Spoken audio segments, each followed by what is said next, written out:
أهلا أهلا أهلا أهلا أهلا بالحبايب. النهارده بقى يا جماعة أقدم لكم فلوج جميل جدا جدا جدا في مدينة بلقاس، كورنيش بلقاس. يلا بينا نستمتع ونشوف الفلوج ده.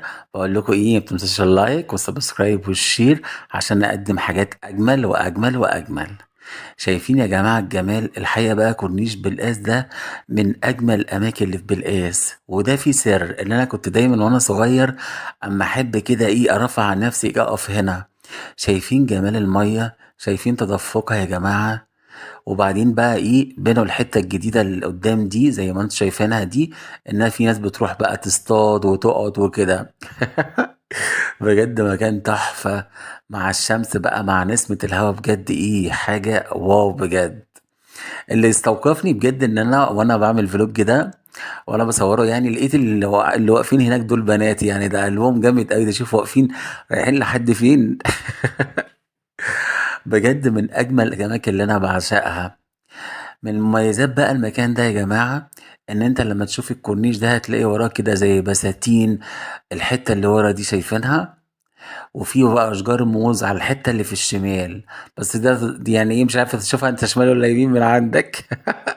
بقول لك ايه، فين اللايك والشير كده؟ فرحني كده زي ما فرحك يا معلم. ينفع كده؟ انا شايفك، ها شايفك. عجبني قوي بقى وانا عمال اصور لكم الفلوج ده.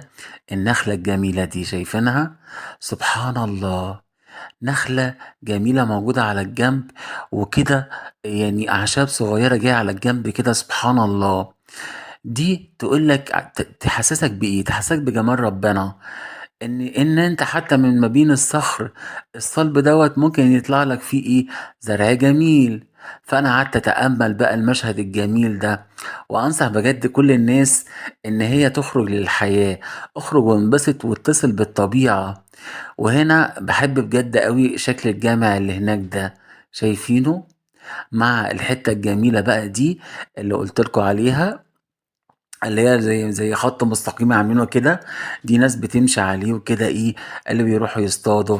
بجد كنت باجي هنا ايام رمضان بقى وكده وفي العيد، كنت بلاقي ناس كتير قاعدين بيصطادوا كده. كانت بجد ايام جميلة. فين اللايك؟ فين الشير؟ فين التعليق؟ انا شايفك. والشجر الجميل مع نسمة الهواء الجميلة اللي بجد فعلا فعلا اللي تحسها تحفة. الحتة اللي قدام بقى اللي هي اللي على هيئة يعني دوريات دي بقى أشكال بيضاوية. أيوة اللي قدام دي اللي ظهرت من شوية. دي اللي بيقفلوا منها المية. عجبني